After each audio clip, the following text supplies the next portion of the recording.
Mere Conservatism.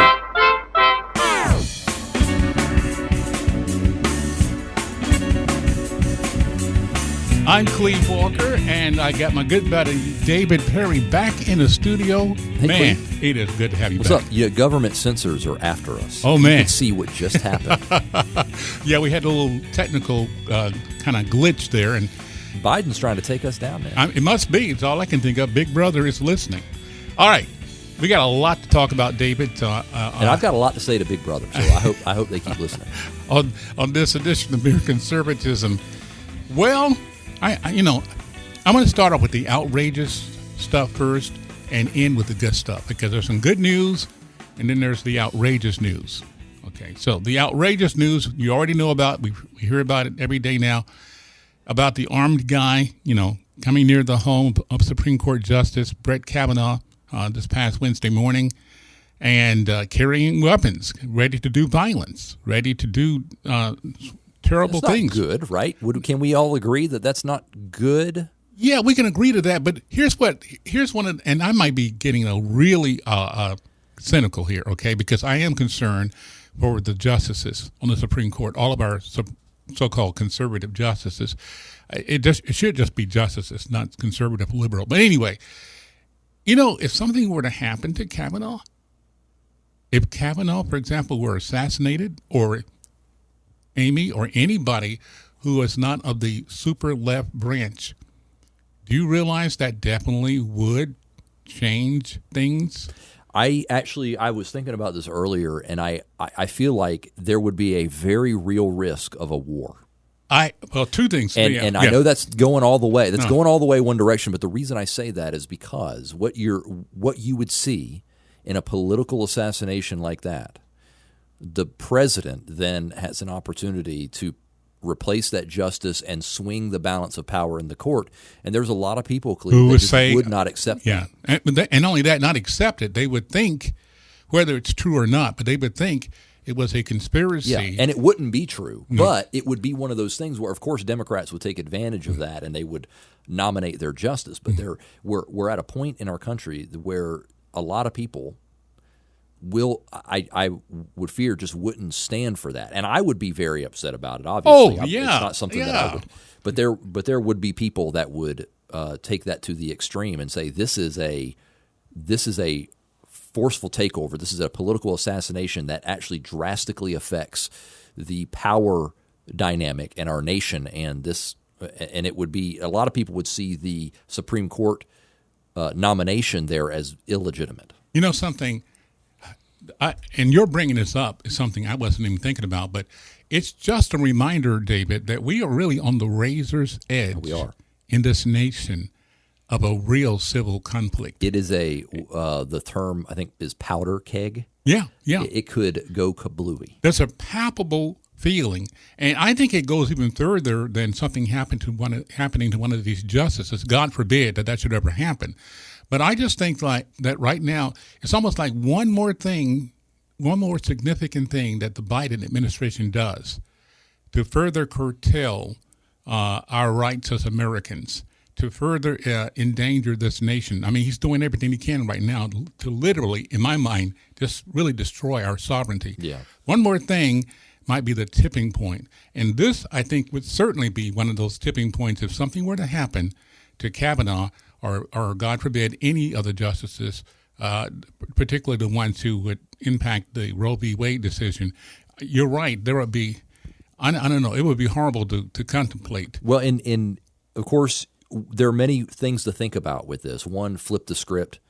If this was Ruth Bader Ginsburg or something like that being threatened by an armed person, don't you think this would be the biggest story of all time? Of course. Well, I mean, you're bringing up now the obvious. But this, I'm bringing up the obvious. But this is barely a blip on the radar for people in the news. Also, the people going to the justices' houses after the Roe v. Wade decision was leaked hasn't been made official yet, but after it was leaked, was sort of like basically encouraged by the White House. Basically, yes. And not only by the White House, Chuck Schumer and people of this ilk basically encourage that kind of stuff too. Chuck Schumer has been famous for saying, Kavanaugh, you will reap the whirlwind. Yeah. kind of threatening language. Of course, that was a while ago, not exactly connected to this particular. Actually, it was connected to Roe v. Wade, but it was quite a while ago. But it was an example of the incendiary stuff they were saying. Yeah, it's not good. And, we're at the point, Cleve, in our country where we can't even all agree that going to the justices' houses to intimidate them is not a good thing. Yeah. And I really don't think that it would have been that long ago where we would have basically agreed on that, and everybody would have said, don't do that. Yeah. Yes, we hate Kavanaugh and we disagree with him and all that stuff, but please don't go to his house and chant and stuff like that. Certainly don't go to his house with weapons. And I'm sure that the White House, if they're asked about that, will condemn that. But they already have. But the thing is that you've set up the environment for this to happen. You've already said that it's okay for people to go there and intimidate the justices. So of course this is going to happen. Of course it's a huge country. There's a lot of crazy people out there. Of course, somebody is going to show up with weapons intending to do harm. The problem is, I think this is already illegal. I think there's already a statute that would make what they're doing, because these judges, unlike even the president, you are not ever supposed to be able to harass and intimidate the judges. Yeah. Because, they literally, mob rule cannot do it, because if our courts cannot feel safe in rendering the decisions based upon the merits of the cases before them, we are in a world of hurt. Yeah. So I think this is already illegal, to say the least. Now, I got a story here that I know, and I've been waiting to get your take on this one. This happened last Sunday, by the way. 3 abortion proponents interrupted the worship services at none other than Joel Osteen's Lakewood Church in Houston this past Sunday morning. Oh. Yeah. The group, they call themselves Rise Up for Abortion Rights.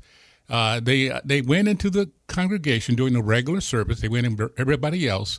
And they said they started off by just recording on their phone the services. And they were recording even when the pastor got up to start talking. It was a man and a woman in the video, and another person in front with the phone videoing the thing. And finally, when Osteen has just closed out the prayer and is getting ready to speak, the woman stands up in the congregation, in the church, and begins taking off her dress. Okay. And disrobing, basically. And both she and the man and the other woman began saying things like, it's my body, it's my, and I can't say the word, choice. And they were yelling that over and over again. And the camera was recording the whole thing. And finally, their security, which the place like that would have security, got to them and began to usher them out.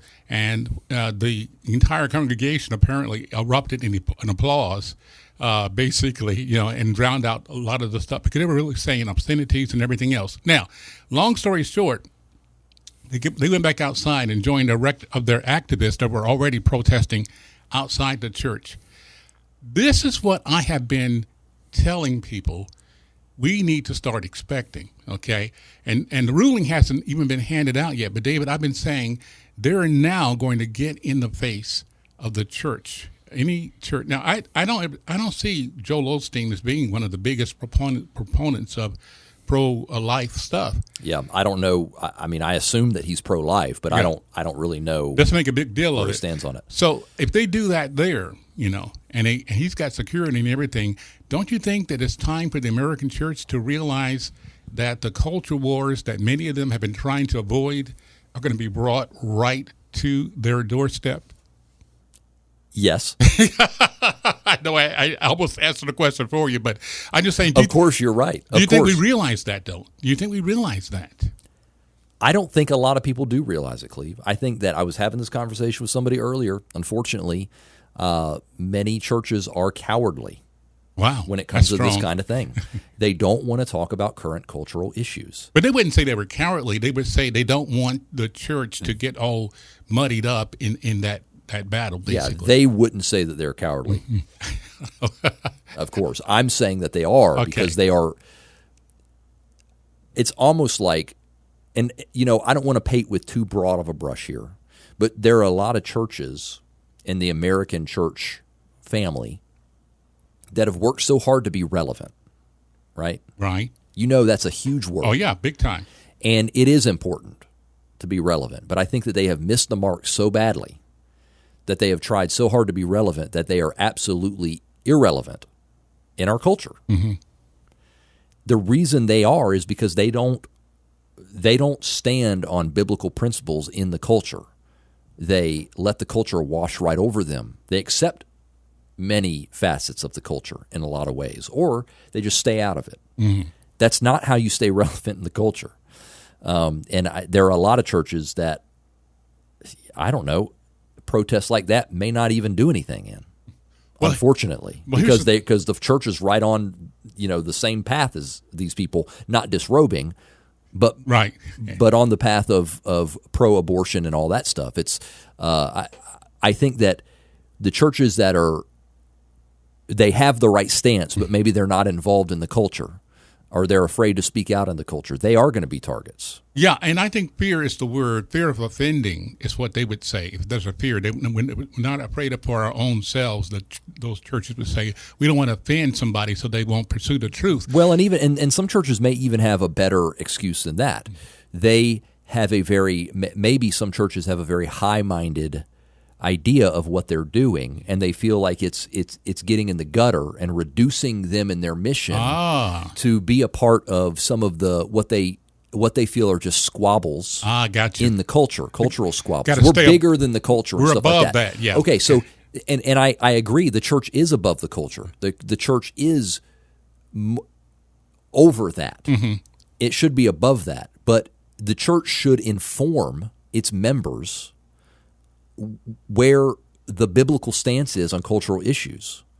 In other words, you have to speak to these things. You have to, I was going to say have a position. I don't know that I would say it that way, but you have to have clear principles to the point where the people that make up your church, they know what's right and what's wrong. They're going to know that killing a baby is not okay. They're going to know that a man can't become a woman.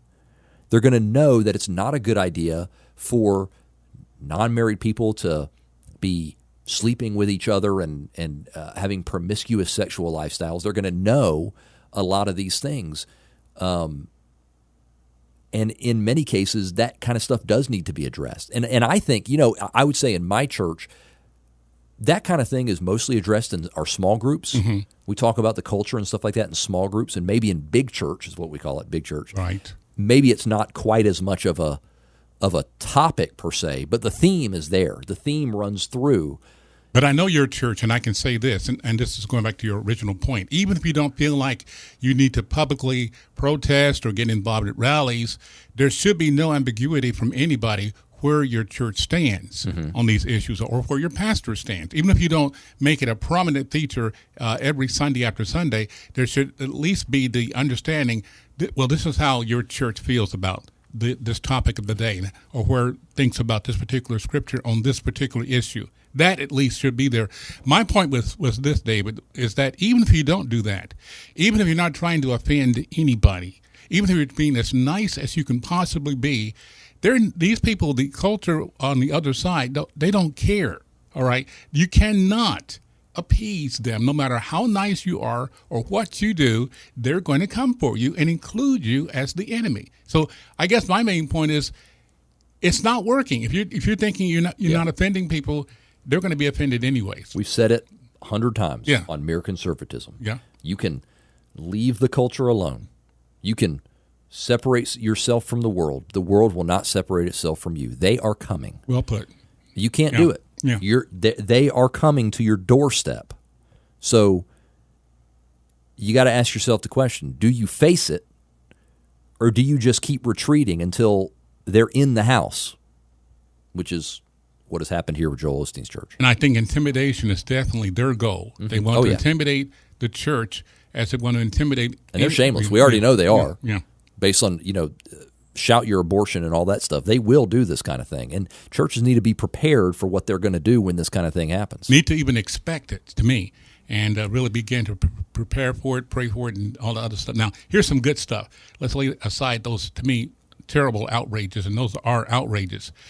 Voters in San Francisco recalled their embattled DA. He's out of there. And, I mean, by a wide margin, David, they did it 61% compared to 39% who wanted them to stay. So, yeah, that's a repudiation of those policies. Absolutely. In San Francisco. Well, I heard one commentator basically say, this goes to show you, San Francisco really was never very liberal. Oh, my goodness. That's their answer to this. That's the stupidest thing. Because San Francisco is actually a conservative bastion. That's why this happened. Right. But what it does show something that you have said, and I have said this as well, apparently there are people, they're not changing parties, okay? They're not becoming conservatives, but even they are fed up. These so-called independents or even other liberals, even they are fed up now with the consequences of the woke policies. San Francisco has become a war zone. It has become a pit of garbage and waste. And I think the folks saying, hey, if that's progressivism, I don't want any part of it. This stuff doesn't work. Yeah. It doesn't work. It's not a good thing.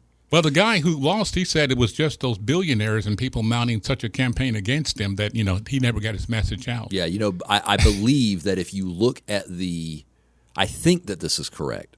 Correct me if I'm wrong, Cleve. But okay, I'll try. You probably don't know for sure. But if you look at who voted for him, it was the rich white people in San Francisco. It wasn't the wealthy billionaire class that wanted him gone. Because guess what?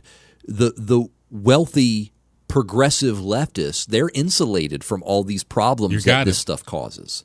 These are Cleve. What we're seeing, and I hope this continues through November, is you have an elite, quote unquote, class. You have elites who are very rich and wealthy, and they're experimenting in our society with stuff like lax laws where they let criminals off, where they don't prosecute certain crimes. They're actually experimenting with our society, and they can get away with that because they live in a gated community and they're super duper wealthy. But guess what? The rest of us have to take public transportation. We have to put gas in our cars because we can't buy Teslas and stuff like that. And so we're actually having to deal with the consequences of their experiments.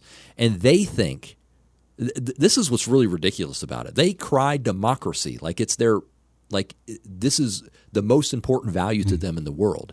They don't know what democracy is. When they say democracy, they mean their oligarchy. You got it. They're the elites in control. Yeah.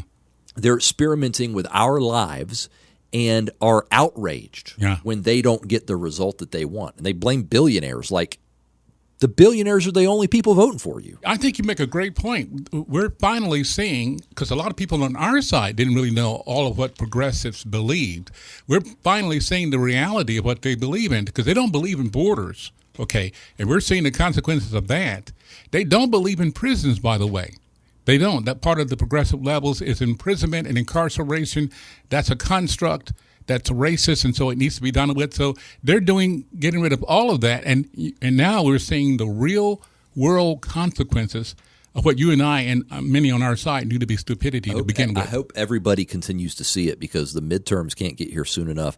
And I think sometimes, Cleve, about how bad things are and about how bad I would love some respite from some of this stuff and how long we have before the next presidential election. Yeah, it seems like forever. Now, here's a really great way to end this, because this story involves baseball. At least it's part of it. It's sports. Tampa Bay Rays, right? Yeah, man, you know me, don't you? I love it. When I heard this, and this happened, by the way, this past Saturday, the Tampa Bay Rays, we're having their 16th annual Pride Night, okay? Anyway, so the Rays wore special jerseys and caps sporting the rainbow-colored logo, all the stuff. But 5 Rays pitchers opted out. Jason Adams, Jalen Becks, Brooks Raley, Jeffrey Springs, and Ryan Thompson peeled off the logo, the gay logo, and wore the team's standard cap instead. And so what Adams said, he said, we respect the team's decision to show its support for the LGBTQ plus community, but we opted out because we can't put that symbol on our bodies. I think a lot of guys decided that it's just a lifestyle, that maybe not that we look down on anybody or think differently, it's just that we don't want to encourage it if we believe in Jesus, who encourages us to live a lifestyle that abstains from that behavior. Man, when I heard that, I almost said, well, now I got another team besides the Braves. Well, one thing is that would it be possible for him to say that in a nicer way than he did? No. I mean, frankly, he gave a lot of concessions there. He did? That I don't know that I would have been able to make if I was going to make a public statement like that. So he was extremely generous. He was. But people aren't being generous to him. No. It's gone from just let people live their lives to wear the ribbon. Remember the old Seinfeld episode? Who doesn't want to wear the ribbon? I remember. And Kramer didn't want to wear the ribbon, and so everybody beats him up.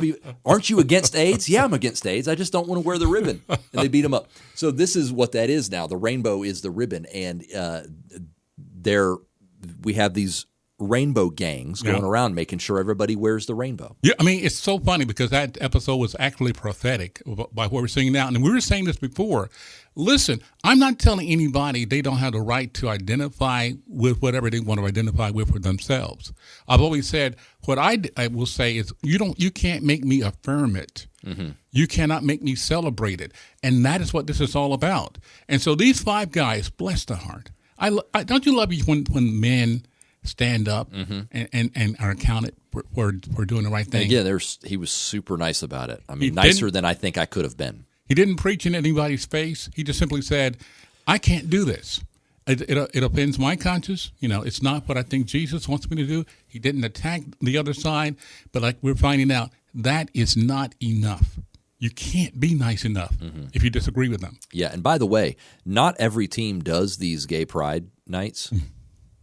The Braves haven't done one. As far as I know, they've never done one. Many, many years ago, right. I went to Washington, D.C., and my wife and I went, and we went to a baseball game because I wanted to go see, I like baseball. I went to go see the Nationals play the Angels, and it happened to be gay day at the park. I didn't know it was gay day when I bought our tickets, but they had gay men's choir sing the national anthem and then kiss each other afterwards. And I thought to myself, I've been to a lot of Braves games. I watch pretty much all the Braves games. I've never seen anything like this in Atlanta. And, I hope I never do. I hope that my team doesn't embrace this kind of thing. But a lot of teams do. A lot of teams are. A lot of teams do. And, when we live in a society where this kind of thing is embraced and frankly, forced on a lot of people, we have to make a decision about where we're going to stand on it, whether or not we're going to participate or not. And guess what? I have my beliefs about what we should do in the culture war and whether or not we should be active in it or just say, I'm just not going to participate. Right. And I respect other people's decisions. This is a guy who he's saying, look, y'all do it. I'm just not going to participate. I can't, he says. And shouldn't that be at least respected by people? Shouldn't that be something that people can say, okay, not everybody has to do this, but we're going to do it? If it were about having a real dialogue like they claim it's about, yes, it would be. But it's not about that. Okay? When they say, listen, we want to have a conversation, they don't mean... They don't want to have a conversation. No. They want you to shut up and listen to what they say. And in their eyes, David, that's a conversation. So they begin... And it's really the most, if you think of it, I was listening to a guy named Andrew Clavin. I don't know if you know Andrew Clavin. Yeah. I think you and Andrew maybe have a lot in common when it comes to the hairdo. But one thing that he said in a recent podcast that he did was that the left has one main argument. It is shut up. Yeah. And it's actually not an argument. It is various ways of saying shut up. That's right. I mean, that's what they tell you. It was brilliant. And, this rainbow thing is one of those situations where put this rainbow thing on your arm, this rainbow patch on your arm. This is shut up is what this is saying. Mm-hmm. Agreed. And therefore, again, these 5 guys, these pitchers who said we're not going to do it, they're the reason I'm excited. Because this is what we're all going to have to do. And again, they weren't mean about it. They weren't pounding anybody over the head. They just simply said, okay, it's fine. That's your choice. We can't do that because of our faith. Mm-hmm. And that's, David, for me, that's all really I ask. At the very least, don't go necessarily marching or anything like that if you don't want to. But at the very least, say, I'm sorry, I can't go there because of my faith. Mm-hmm. My answer is no. Mm-hmm. Not in a mean way, but you can do it if you want to, but I can't. So I found this so refreshing. Now, I don't know if these guys are going to survive this I'll tell you the truth, because they're not going to give up. I don't know what they've been told by their management or by our agents, but I suspect that they're getting a lot of pressure right about now. Who knows? I hope it doesn't happen. One of them may even say, hey, I that wasn't a good idea. You heard that happen before. I hope that doesn't happen here. Yeah, I don't know. I hope it should be over.